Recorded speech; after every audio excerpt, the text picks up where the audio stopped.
Welcome back students. तो देखिए, आज की अपनी इस वीडियो में हम दीपक रिवीजन मॉडल टेस्ट पेपर 4 को डिस्कस करेंगे। और सबसे पहले हम देखते हैं उसका सेक्शन ए। उसका सबसे पहला क्वेश्चन हमें क्या दे रखा है। एफ आर टू आर एक फंक्शन है जहां पर F X is equal to 2x plus 3 है, तो एफ इनवर्स एक्स किसके बराबर होगा। तो एफ इनवर्स एक्स को निकालने के लिए हम क्या करते हैं, इस एफ एक्स को y के बराबर रख देते हैं। सो यहां से 2x प्लस 3 किसके बराबर आ जाएगा, y के बराबर आ जाएगा। इस 3 को इधर लेके जाएंगे, 2x is equal to y minus 3 और यहां से x आ जाएगा y माइनस 3/2। तो यहां से आप देखें तो यहां से x की वैल्यू निकालोगे यहां से, तो आपके पास क्या आएगा, f इनवर्स y के बराबर होता है। यानी इस x को आप लिख सकते हैं f इनवर्स y माइनस 3/2। आप देखें कि f इनवर्स y आपको मिल गया। अब हमें चाहिए f इनवर्स x, तो वेरिएबल को चेंज करना है।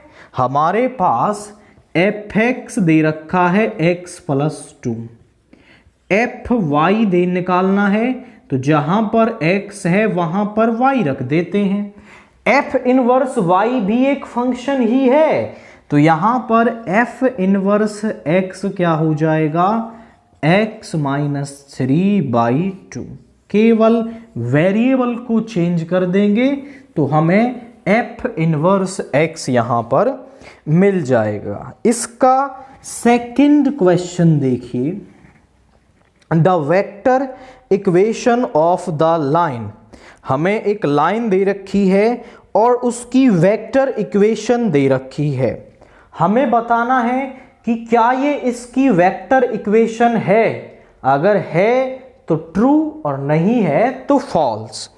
यहां पर दे रखा है x minus 5/3, y plus 4/7, z minus 6/2। Standard form बनाओ। स्टैंडर्ड फॉर्म में यहां माइनस होता है, तो इसको मैं ऐसा लिख सकता हूं, x minus 5/3 is equal to y minus of minus 4/7, z minus 6/2। ये यहां माइनस का रहा होगा, तभी इसने इसको क्या किया है, आपका यहां पॉजिटिव बना दिया है। तो अब ये हमारी जो लाइन है वो 5 माइनस 4 और 6 से पास हो रही है और इसके डायरेक्शन रेशियोज हैं 3, 7, 2। इसकी वेक्टर इक्वेशन लिखेंगे, vector equation of line passing through, किस पॉइंट से पास हो रही है, this is passing through 5 minus 4, 6 and having drs, और इसके drs हमारे पास हैं 3, 7, 2 इज, वो क्या होगी, r vector is equal to 5i cap minus 4j cap plus 6k cap plus lambda into. अब इसका वेक्टर बना करके लिखेंगे तो यहां पर आ रहा है 3i plus 7j plus 2k। आप चेक करें तो क्या यही इक्वेशन दे रखी है हमें, एग्जैक्टली यही इक्वेशन है। दैट मीन्स ये ट्रू बात यहां पर कह रहे हैं। तो आपको इसकी वेक्टर इक्वेशन निकाल लेनी है, वो गिवन से मैच करेगी तो ट्रू, अदरवाइज फॉल्स हो जाएगा। क्वेश्चन 3 देखिए, if y is equal to e की power minus x, then dy by dx is equal to y हमारे पास है e की पावर -x, तो dy बाई dx हम निकालेंगे, वो होगा e की पावर -x की e की पावर -x, और -x का डिफरेंशिएशन -1। तो यहां पर dy बाई dx किसके बराबर आ गया? माइनस ऑफ e की पावर -x के बराबर आ गया। तो आप b को इसके अंदर टिक करेंगे। क्वेश्चन 4 भी हमें डिफरेंशिएशन से ही दे रखा है। If y is equal to sine square x cube, तो dy बाई dx निकालना है। y is equal to sine square x cube, तो इसका डिफरेंशिएशन करेंगे।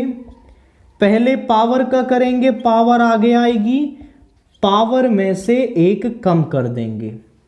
फिर साइन का करेंगे तो वो हो गया cos x cube. X cube का करेंगे तो वो हो जाएगा 3x स्क्वायर। इसको यहां पर मल्टीप्लाई करें, so it will become 6x square sine X cube cos x cube. This is our dy by dx। तो dy बाई dx की वैल्यू क्या आ रही है? 6x square sine X cube cos x cube यहां पर है। इसके बाद क्वेश्चन 5 देखिए क्या कह रहा है हमसे। इंटीग्रेशन से क्वेश्चन है 0 to pi by 4 sine 2x dx। एकदम इजी टाइप का क्वेश्चन। क्या करना है? साइन x का इंटीग्रेशन कर दो। साइन x का इंटीग्रेशन क्या होता है? माइनस कॉस 2x, और 2x का डिफरेंशिएशन नीचे। अब लिमिट्स को लगाओ। यहां से आप चाहें तो इस कांस्टेंट वाले पार्ट को बाहर ले सकते हैं, क्योंकि ये दोनों में ही सेम आएगा जब हम लिमिट को पुट करेंगे। तो बेटर है आप इसे पहले ही बाहर ले लें, सो दैट कैलकुलेशन इजी हो। 0 टू पाई बाई 4। अब यहां पर लिमिट्स को पुट करेंगे। cos 2 into pi by 4 minus cos 0। cos pi by 2 क्या होता है हमारा? cos पाई बाई 2 होता है 0, और cos 0 होता है 1। यहां पर मल्टीप्लाई होगी तो 1/2, यानी कि इस इंटीग्रांड को सॉल्व करने पर वैल्यू 1/2 हमारे पास आएगी। सिंपल फॉर्मूला लगाएं और लिमिट्स को यहां पर पुट कर दें। क्वेश्चन 6 देखिए क्या कह रहा है हमसे। Find the value of cos inverse cos square x minus sine square x. इसकी वैल्यू क्या होगी? तो ये हमारे पास फॉर्मूला होता है cos square x minus sine square x is equal to cos 2x। आप लिख देंगे because cos 2x is cos square x minus sine square x. cos inverse से cos कैंसिल हो गया, यहां पे बचा 2x। तो हमारे पास इस टर्म को सॉल्व करने पर वैल्यू आ रही है 2x। केवल फॉर्मूला रखें और आंसर हमें मिल जाएगा। अब क्वेश्चन 7 देखिए क्या कह रहा है हमसे। कंस्ट्रक्ट ए 3x2 मैट्रिक्स Bij। हमें एक 3x2 की मैट्रिक्स बनानी है Bij, जहां पर ये जो Bij है वो हमें क्या दे रखा है? Bij को उन्होंने डिफाइन कर रखा है I प्लस j। इन दोनों को लेना है और इसका स्क्वायर कर देना है। तो मैं इस Bij को सम b मान लेता हूं। अब पहले जनरल मैट्रिक्स आप बना लो। जो भी मैट्रिक्स वो पूछ रहा है उसकी जनरल बना लो। 3 रो हैं तो यहां पर A11 A12 2 कॉलम्स हैं, A21 A22 A31 A32। अब इन जनरल एलिमेंट्स की वैल्यू आप यहां से निकालें तो आपके पास बन जाएगी। ओके, इसने बी आई जे कहा है तो आप इसे ना यहां पर बी में ही मानना, क्योंकि जब वो ए आई जे देता है तो हम ए में मानते हैं। अब वो बी आई जे की बात कर रहा है तो B11, B12, B21, B22।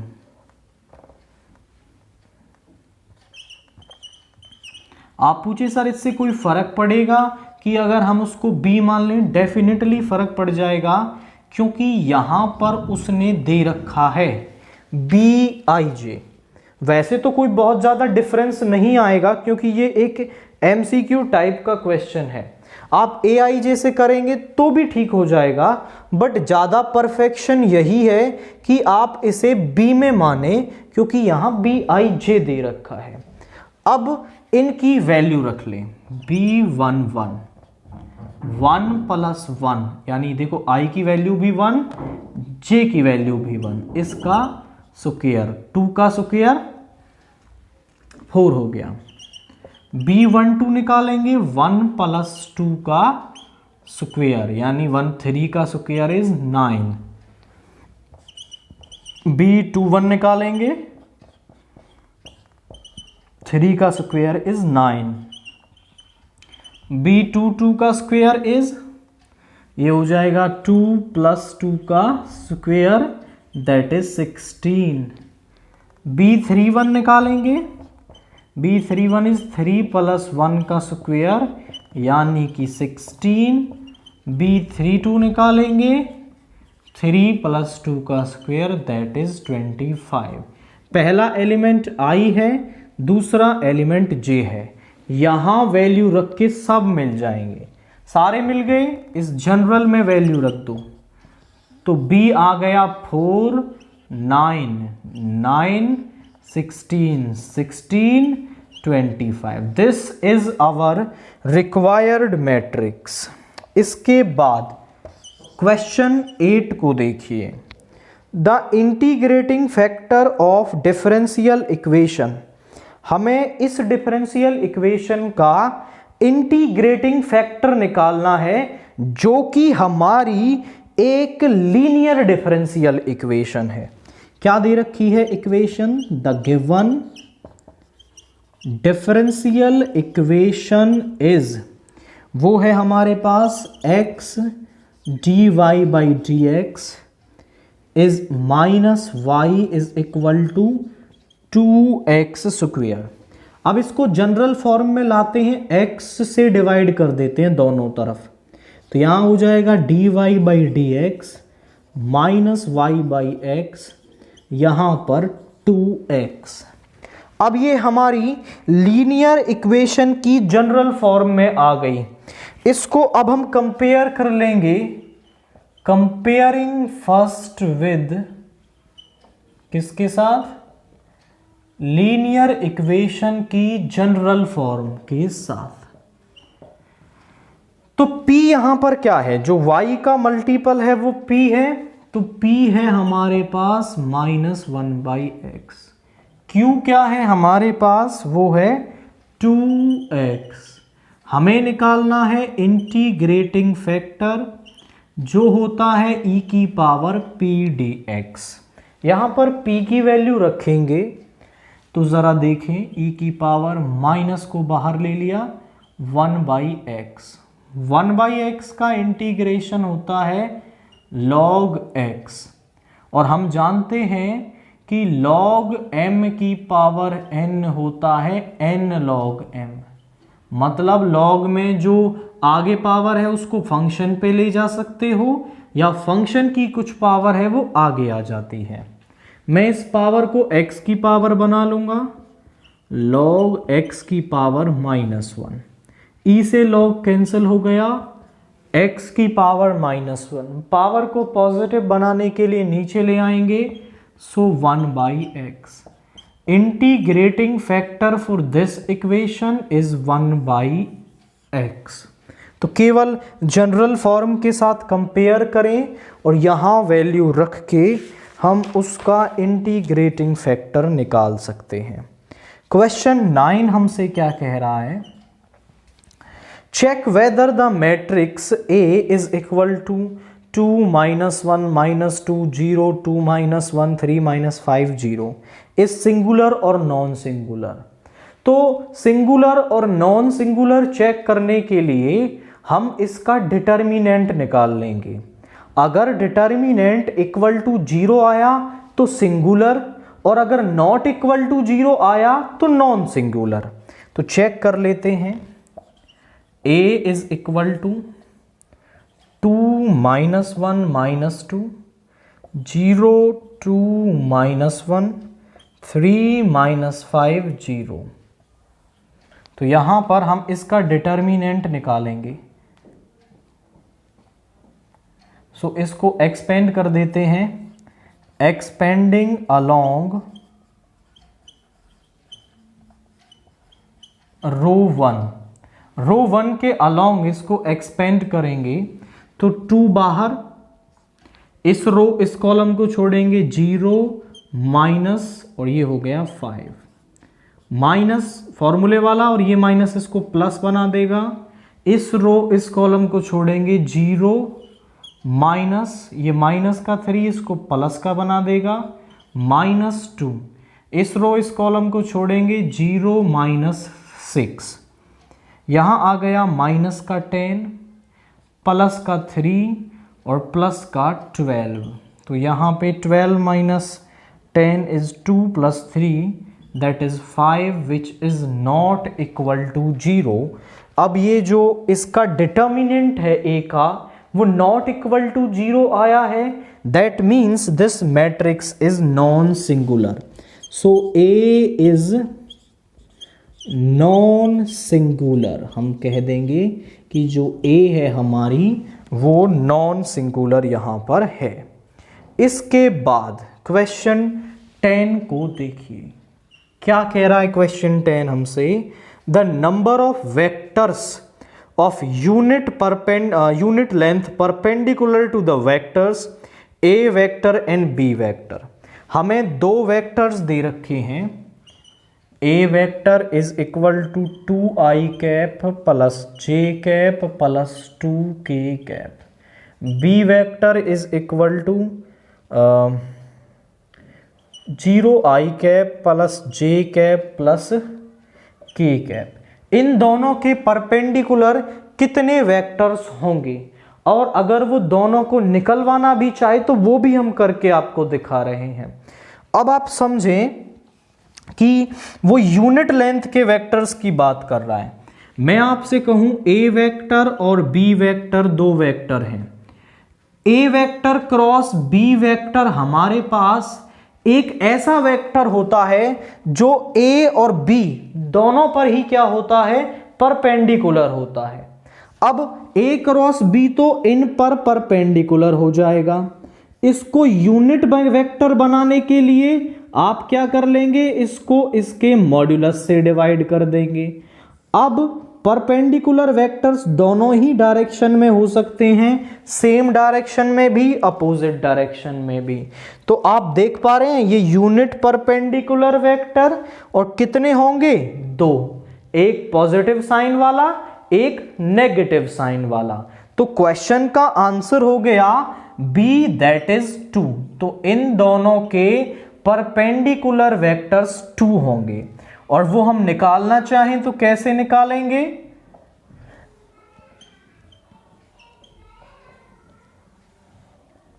इसके आई जे के कोफिशिएंट्स, इसके आई जे के कोफिशिएंट्स।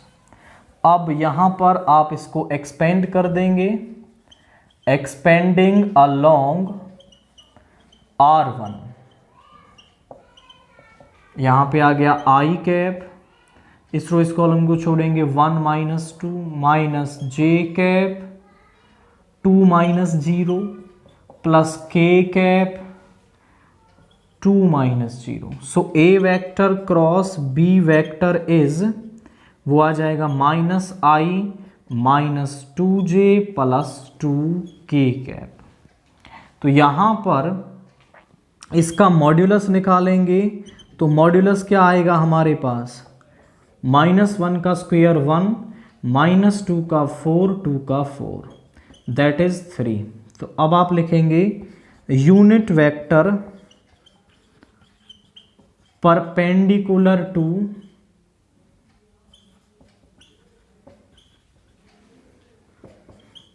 A vector and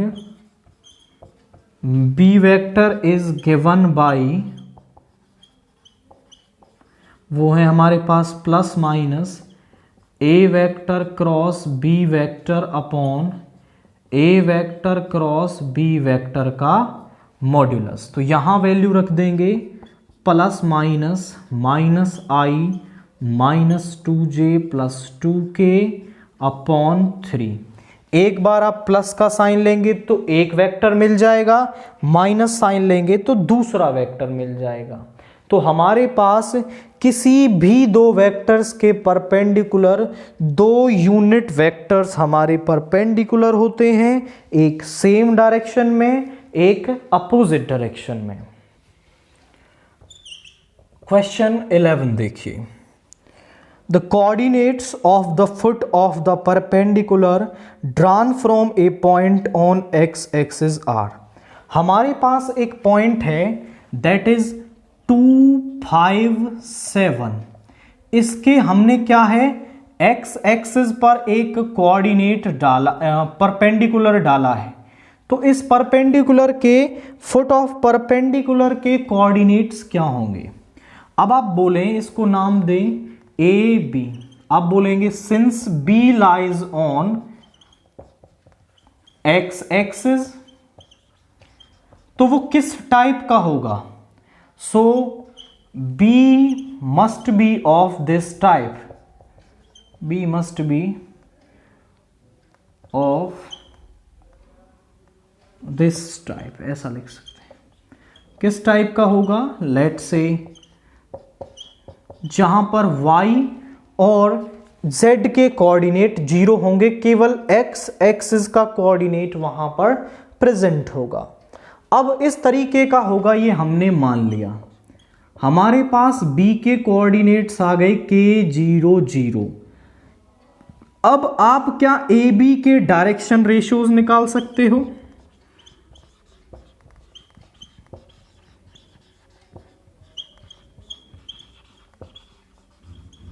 दो पॉइंट से x1 y1 z1 x2 y2 z2 से पास होने वाली लाइन के डायरेक्शन रेशियोज होते हैं x2 minus x1 y2 minus y1 z2 minus z1। तो इसके डायरेक्शन रेशियोज हो जाएंगे k -2 -5 -7। अब आपसे बोला जाए कि x एक्सिस के डायरेक्शन रेशियोज क्या होंगे, तो आप ध्यान से देखें। यहां पर कोई लाइन है जो x एक्सिस के साथ अल्फा, y एक्सिस के साथ बीटा और z एक्सिस के साथ गामा एंगल बनाती है। अब हमारे पास L होता है cos अल्फा, M होता है cos बीटा और N होता है cos गामा। इस लाइन के डायरेक्शन कोसाइंस अब हम निकाल रहे हैं x एक्सिस के। तो x एक्सिस का खुद के साथ एंगल क्या होगा, कोई भी लाइन खुद के साथ 0 डिग्री का एंगल बनाती है, मतलब अल्फा हो गया 0। अब x एक्सिस y के भी परपेंडिकुलर होती है, बीटा 90 और गामा भी 90, because all the 3 axis are mutually perpendicular. तो यहां पर हमारे पास अल्फा बीटा गामा आ गए, यहां वैल्यू रखेंगे। So L is equal to cos 0 यानी कि 1, M cos 90 यानी कि हमारे पास 0, N is equal to cos 90 यानी कि 0, मतलब 1 0 0 हमारे पास क्या आ गए, x एक्सिस के डायरेक्शन कोसाइंस आ गए। अब आप ये जानते हैं कि जो डायरेक्शन रेशियोज होते हैं वो डायरेक्शन कोसाइंस के ही क्या होते हैं, सम m मल्टीपल होते हैं। तो मैं कह सकता हूं direction ratios of x axis are of type. वो किस टाइप के होंगे, वो हमारे पास m 0 0 टाइप के होंगे। देखो इसके m मल्टीपल होते हैं, वो मतलब सम के मल्टीपल कह सकते हो। यहां कुछ भी मल्टीप्लाई करो 0 होगा, यहां मल्टीप्लाई जो होगा वो यहां आ जाएगा। मैं ये मान रहा हूं कि दोनों क्या है, वो m मल्टीपल हैं, तो m0 0 इसके डायरेक्शन रेशियोज आ गए। अब आप क्या बोलेंगे कि ए बी जो है परपेंडिकुलर है किसके, एक्स एक्सिस की। हमारे पास दो लाइंस परपेंडिकुलर हों तो उनके डायरेक्शन रेशियोज का जो प्रोडक्ट है वो 0 होता है। तो हम इनका प्रोडक्ट कर देंगे, वो 0 हो जाएगा। ये तो 0 हो गया। m इंटू के माइनस 2 इज 0, डिवाइड में ले जाएंगे 0, k minus 2 is 0 and k is 2। k की वैल्यू मिल गई तो मुझे यहां पर फुट ऑफ परपेंडिकुलर मिल गए। सो फुट ऑफ परपेंडिकुलर वो हमारे पास क्या आ रहे हैं, दैट आर 2 0 0। तो इस तरीके से आप यहां फुट ऑफ परपेंडिकुलर निकालेंगे। इसके बाद क्वेश्चन 12 देखिए, यहां दे रखा है modulus of A vector is equal to modulus of B vector, then necessarily it implies A vector is equal to plus minus B vector. Necessarily का मतलब है अगर ए वेक्टर का मॉड्यूलस बी वेक्टर के मॉड्यूलस के बराबर है तो उससे ये होगा कि जो ए वेक्टर है वो प्लस माइनस बी वेक्टर के बराबर होगा। अब इस कंसेप्शन को दूर करें, आप बोलें सिंस ए वेक्टर, या फिर आप ऐसा लिखें गिवन ए वेक्टर का मॉड्यूलस इज बी वेक्टर का modulus. So A vector and B vector are equal in length. इनके मॉड्यूलस का इक्वल आने का मतलब ये है कि ये लेंथ में इक्वल है, ये लेंथ में इक्वल है, बट डायरेक्शन में मे बी सेम हो सकते हैं और मे बी इक्वल। तो आप लिखेंगे बट मे और मे नॉट बी इक्वल, मे और may not be equal. If they are equal, if they are in same direction, if they are in same direction, तो A वेक्टर बराबर होगा B वेक्टर के, and if they are in opposite direction,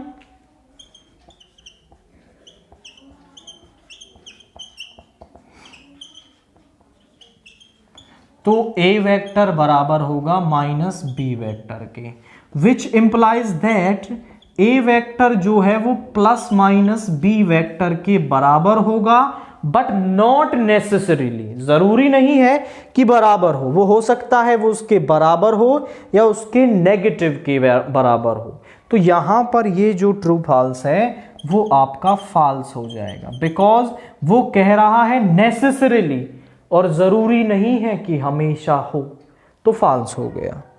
इसके बाद question 13 को देखिए, क्या है, p a is equal to 4/5, p of a intersection b is equal to 7/10। तो पी बी बाई ए किसके बराबर होगा?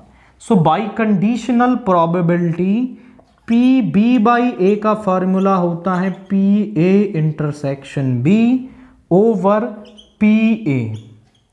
पी ए इंटरसेक्शन बी है 7/10, पी ए है 4/5। ये सबसे ऊपर चला जाएगा, इन दो की आपस में मल्टीप्लाई होगी 5 से 2 times. So p b by a आएगा 7/8। तो केवल कंडीशनल प्रोबेबिलिटी का फॉर्मूला यूज करना है और आप इसे कर पाओगे।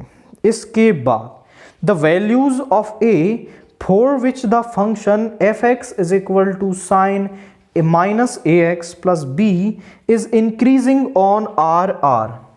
क्वेश्चन 14 है हमारे पास, fx is equal to sin x minus ax plus b।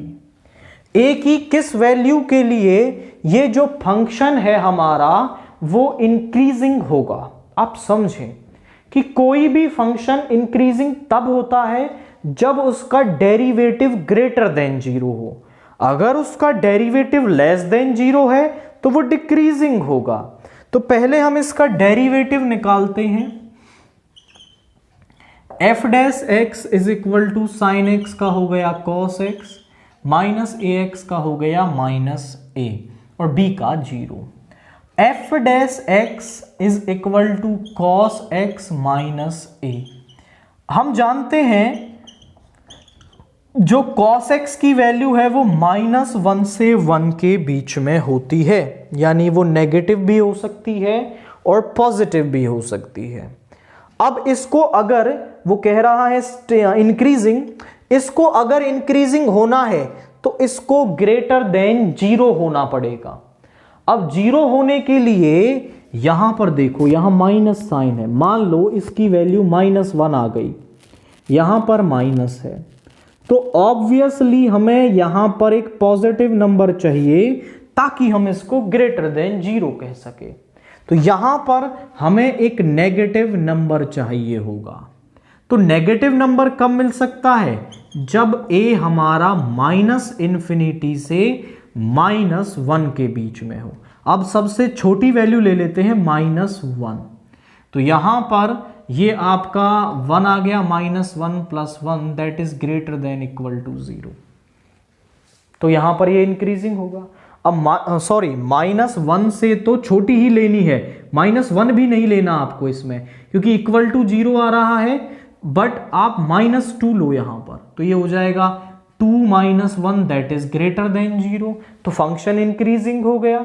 तो -1 से और -∞ के बीच में जब a होगा तो ये आपका इंक्रीजिंग होगा। आप चाहे 1 रख लो, cos x की वैल्यू कुछ भी हो जाए, तो a यहां पर होगा। आप बोलेंगे fx is increasing when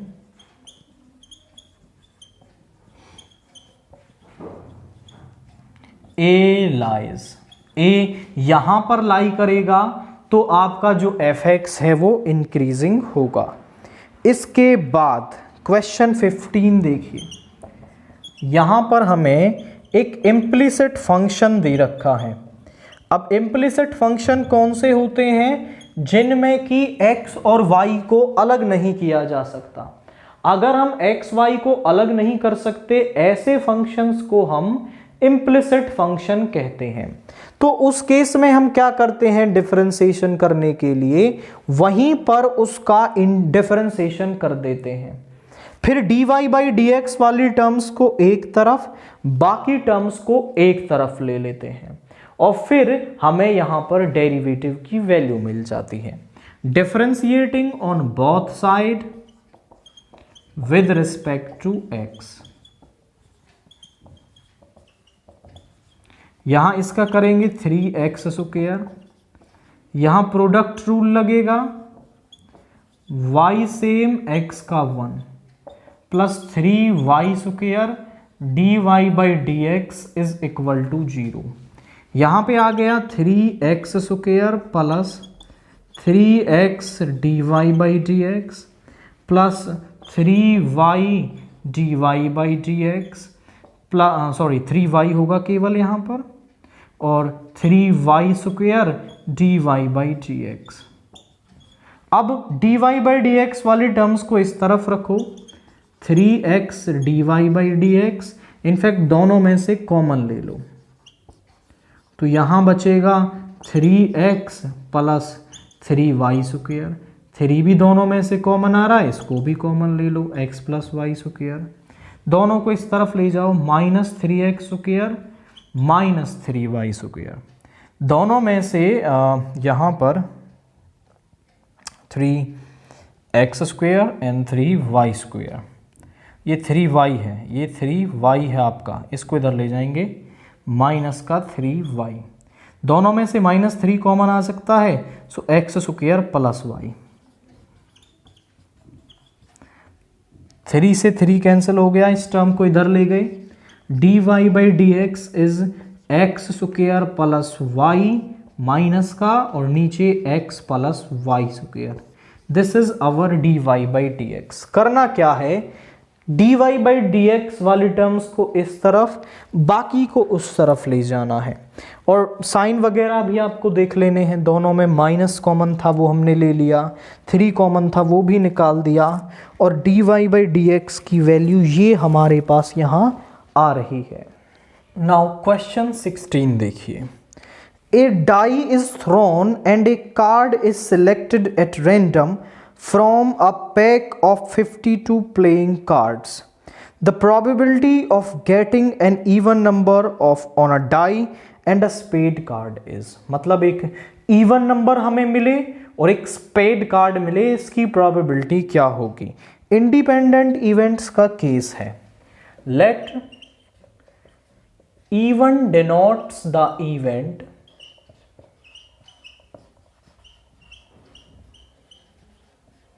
of getting even number। even हमारा इवेंट है किस केस में, कि हमें even नंबर मिले।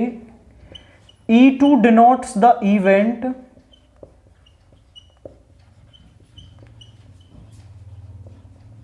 of getting a spade card। हमें एक स्पेड कार्ड मिले, इस बात की प्रोबेबिलिटी। तो इवन नंबर आने की प्रोबेबिलिटी क्या होती है, जब एक डाई को रोल किया जाता है तो उसके सैंपल स्पेस में होते हैं 1 2 3 4 5 6, उनमें इवन नंबर कौन कौन से हैं, 2 4 6, यानी कि 3 हैं, टोटल है 6, तो P-E1 आ गया 1/2। P-E2 कितना आ जाएगा हमारा, मतलब स्पेड कार्ड आने की, टोटल कार्ड होते हैं 52 और स्पेड होते हैं उसमें 13, तो यहां पे आ गया P-E2 is 1/4। So probability of getting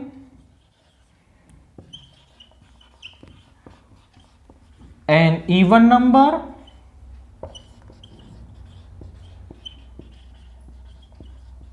and a spade card, तो क्या हो जाएगी हमारे पास, वो हमारे पास हो जाएगी P-E1 इंटरसेक्शन E2, यानी P-E1 इंटू P-E2। क्योंकि ये इंडिपेंडेंट इवेंट है तो ऐसा लिख सकते हैं 1/2 इंटू 1/4 इज 1/8। ये हमारे पास इसकी प्रोबेबिलिटी आ गई। क्वेश्चन 17 को देखें। हमारे पास एक ए मैट्रिक्स दे रखी है 5x y 0 और कंडीशन है कि a is equal to A T का मतलब ट्रांसपोज के लिए वो AT लिख सकता है, A' लिख सकता है, दोनों का मतलब ट्रांसपोज ही होता है। तो A अपने ट्रांसपोज के बराबर है, तो यहां से x y की वैल्यू निकाल दीजिए। तो A तो ये है, यहां पर है 5x y 0 बराबर किसके है, अपने ही ट्रांसपोज के, तो हो जाएगा 5x y 0। दो मैट्रिक्स इक्वल कब होती हैं, जब उनके कॉरस्पॉन्डिंग एलिमेंट्स इक्वल होते हैं। तो 5 5 के और y x के, तो यहां से वैल्यू क्या आ रही है, x is equal to y आ रही है। ऑप्शन को जरा चेक कर लें तो बी ऑप्शन आपको इस ही तरीके से दे रखा है। क्वेश्चन 18 देखिए। 18 क्या है हमारे पास, e की power x into sine x plus cos x dx। बड़ा बेसिक सा क्वेश्चन है ये और काफ़ी इंपॉर्टेंट भी है। इसकी एक स्पेशल एक्सरसाइज है और 1 मार्क में ये हमेशा ही पूछा जाता है। क्या है आपका, इसको ऐसे लिख लो, e की power x sine x dx plus इसके साथ मल्टीप्लाई कर लो। अब जो डेरिवेटिव, देखो यहां इसका डेरिवेटिव प्रेजेंट है, डेरिवेटिव वाली इंटीग्रांड को आपको सेम रखना है, इसमें आइलेट लगा दो, एक्सपोनेंशियल फंक्शन सेकंड, ये first, so integrating by parts, by part से उसका इंटीग्रेशन करेंगे, वो हो जाएगा हमारा फर्स्ट फंक्शन सेम, सेकंड का इंटीग्रेशन ई की पावर एक्स ही हो गया, फर्स्ट का डिफरेंशिएशन कॉस एक्स, सेकंड का इंटीग्रेशन प्लस इस वाली टर्म को भी आप लिखें। अब आप चेक करो, ये प्लस की ये माइनस की कैंसिल हो गए, यहां बचा ई की power x sine x plus c, that is our I. आप ना इसको जब ये एमसीक्यू में ना आए तो ऐसे करना है, एमसीक्यू में आए उसके लिए तरीका बता देता हूं। You can say this is trick. क्या है? ट्रिक भी है, फॉर्मूला भी है, ये कह सकते हो ऑब्जर्वेशन भी है। वो क्या है? ई की power x into function plus function का डिफरेंशिएशन हो तो उसका इंटीग्रेशन होता है ई की power x into function plus c, यानी फंक्शन प्लस उसका डिफरेंशिएशन दे रखा है तो ई की पावर एक्स वाली टर्म आएगी और फंक्शन आ जाएगा प्लस सी। चेक कर लो, फंक्शन प्लस फंक्शन का डिफरेंशिएशन, तो यहां आ गया ई की power x into sine x plus C, that's it. इसके बाद क्वेश्चन 19 जो असर्शन रीजन वाला है, असर्शन ए दे रखा है हमें 2 to 8 10 minus x upon root x plus root 10 minus x D x is equal to 3। ये है, यह असर्शन है। रीजन क्या है?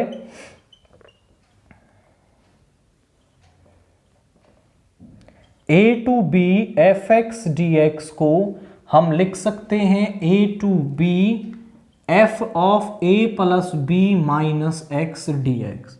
आप ध्यान से देखें तो ये डेफिनेट इंटीग्रल्स की प्रॉपर्टी होती है, तो ये r तो ट्रू है हमारा। इसको चेक कर लेते हैं, इसको मान लो i 2 to 8 रूट 10 minus x over root x plus root 10 minus x D x. यहां पर हम यही प्रॉपर्टी लगा देंगे because a to B F x D x को हम लिख सकते हैं a to B F of a plus B minus x D x. तो ये प्रॉपर्टी लगाएंगे तो देखिए जरा क्या हो जाएगा, 2 to 8, 2 प्लस 8 यानी 10 और माइनस एक्स यानी 10 माइनस एक्स। जहां पर भी x है वहां पर आप 10 माइनस एक्स रख दो, जहां पर भी x है।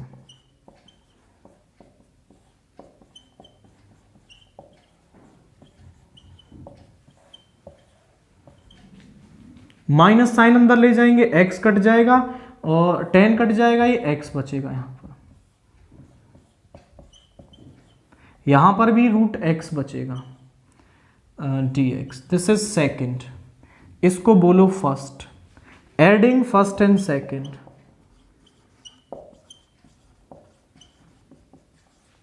आप ध्यान से देखें तो यहां दोनों का डेनोमिनेटर सेम है, तो डेनोमिनेटर सेम तो डेनोमिनेटर तो सेम आ जाएगा,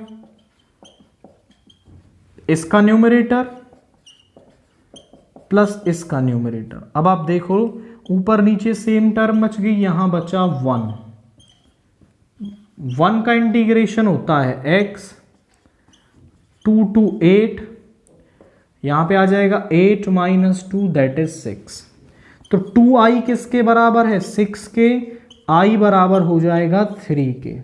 तो यहां पर इस इंटीग्रांड को सॉल्व करने पर वैल्यू 3 आ रही है और प्रॉपर्टी हमने ये ही यूज की है, मतलब असर्शन सही है और रीजन में उसका सही एक्सप्लेनेशन दे रखा है, that is our option A.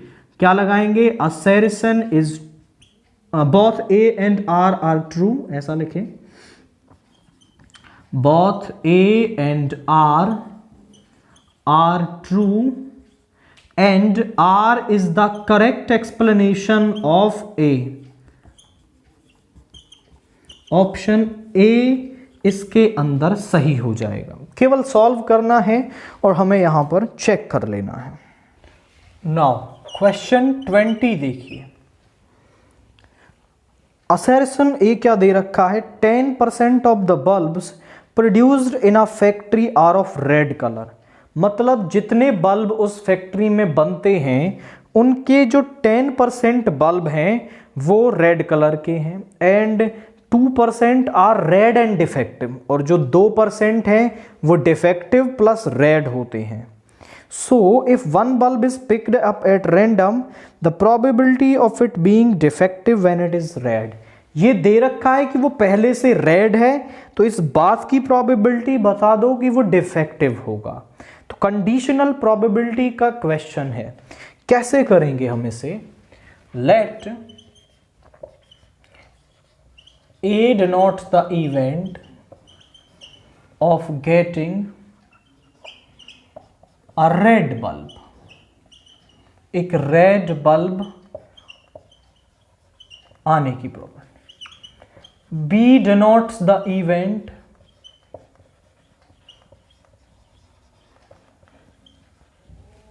of getting a red defective bulb.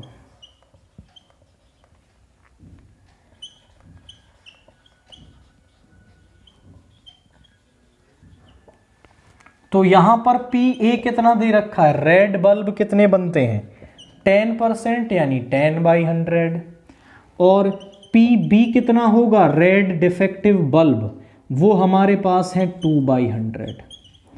अब आप देखें तो ऐसा कह सकते हो कि दोनों में कॉमन पार्ट क्या होगा, दोनों में देखो ये रेड बल्ब कॉमन है, तो अगर हम दोनों का इंटरसेक्शन निकालना चाहें तो भाई दोनों में इंटरसेक्शन का क्या आएगा, देखो यहां भी कुछ रेड डिफेक्टिव हैं, यहां भी रेड डिफेक्टिव है, तो कॉमन क्या आ जाएगा, ये 2% कॉमन आएगा। सो पी ए इंटरसेक्शन बी भी यहां पर 2/100 होगा। हमें प्रोबेबिलिटी निकालनी है किसकी, वो कह रहा है कि रेड है ये पहले तय हो चुका है, वो डिफेक्टिव हो इस बात की प्रोबेबिलिटी बता दीजिए, या फिर आप इसे केवल डिफेक्टिव बल्ब भी लिख सकते हैं, तो भी यही बात होगी। पी ए intersection B over P B,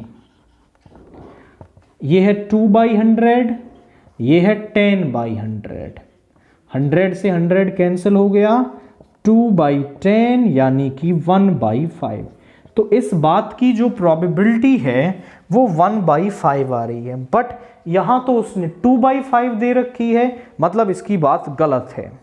इसके बाद रीजन को भी जरा हम पढ़ते हैं। 2 events A, E and F associated with a random experiment are called independent events if PF/E is equal to PF। काफी ध्यान से समझें, डायरेक्टली डेफिनेशन नहीं दी है बट इनडायरेक्ट वे में डेफिनेशन ही है। कैसे, PF/E हमें PF के बराबर दे रखा है, अगर हमारा PE इंटरसेक्शन F वो बोलता कि PE इंटू PF के बराबर है, तो हमारे जो इवेंट्स है वो इंडिपेंडेंट इवेंट आप इजीली बता देते, बट यहां उसने थोड़ा सा पजल कर दिया आपको। कैसे, PF/E में कंडीशनल प्रोबेबिलिटी का फार्मूला लगाइए, PF intersection E upon PE is equal to PF। इसको इस तरफ ले जाओ तो PE intersection F is equal to PE into PF। तो सेम बात ही तो कह रहा है वो, या ऐसे बोल दे या ऐसे बोल दे, बात तो सेम ही बोली जा रही है, मतलब वो सही कह रहा है कि वो इंडिपेंडेंट कब होंगे, जब ये कंडीशन होगी। So A is false and reason is true, और रीजन हमारा ट्रू है, A is false and R is true. तो आप इसमें D को टिक करेंगे। अब 1-1 मार्क वाले क्वेश्चन खत्म हो गए। सेक्शन बी देखते हैं, 2 मार्क्स क्वेश्चन। पहला क्वेश्चन दैट इज क्वेश्चन 21 का ए पार्ट। यहां पर y दे रखा है हमें 6 की पावर x log x। इसका डिफरेंशिएशन हमें फाइंड आउट करना है। तो a की पावर x का डिफरेंशिएशन क्या होता है? वो होता है a की पावर x log a, और x का भी डिफरेंशिएशन 1 हो जाता है। तो यहां फार्मूला लगाएंगे, आप लिखना differentiating on both side with respect to x। यहां पर है dy by d x is equal to 6 की power x log x, same आएगा। फिर log a यानी log 6, और इसका करेंगे तो प्रोडक्ट रूल लगेगा, आप लिख सकते हो। अब हम करेंगे x log x का, तो यहां प्रोडक्ट रूल लगेगा log 6 इंटू 6 की power x log x, x same log x का 1 by x, log x same x का 1, कैंसिल हो गया। तो dy बाई डी एक्स बराबर आ रहा है log 6 into 1 plus log x, 6 की power x log x। This is our differentiation. Simple ये फॉर्मूला यूज करना है और आप डिफरेंशिएशन फाइंड आउट कर सकते हैं। इसके और वाला पार्ट देखिए, यहां पर x हमें दे रखा है a cos t और y हमें दे रखा है b cos t। दो पैरामेट्रिक इक्वेशंस दे रखी हैं, पावर नहीं है, एंगल है। तो वो कह रहा है dy बाई डी एक्स निकालो। तो जब पैरामेट्रिक इक्वेशंस हमें दे रखी हो तो हम कैसे करते हैं? पहले उनको उस थर्ड वेरिएबल के रेस्पेक्ट में डिफरेंशिएट करते हैं और फिर डिवाइड करके हम dy बाई डी एक्स निकालते हैं।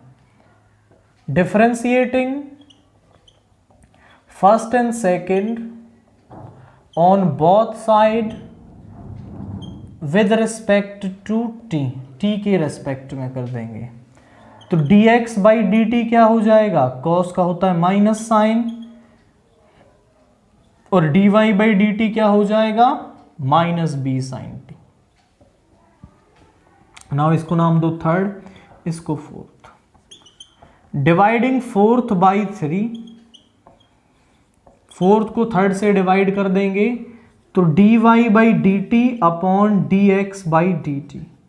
dt से dt कैंसिल हो जाएगा, बचेगा dy by d x minus b sine t upon minus a sine T.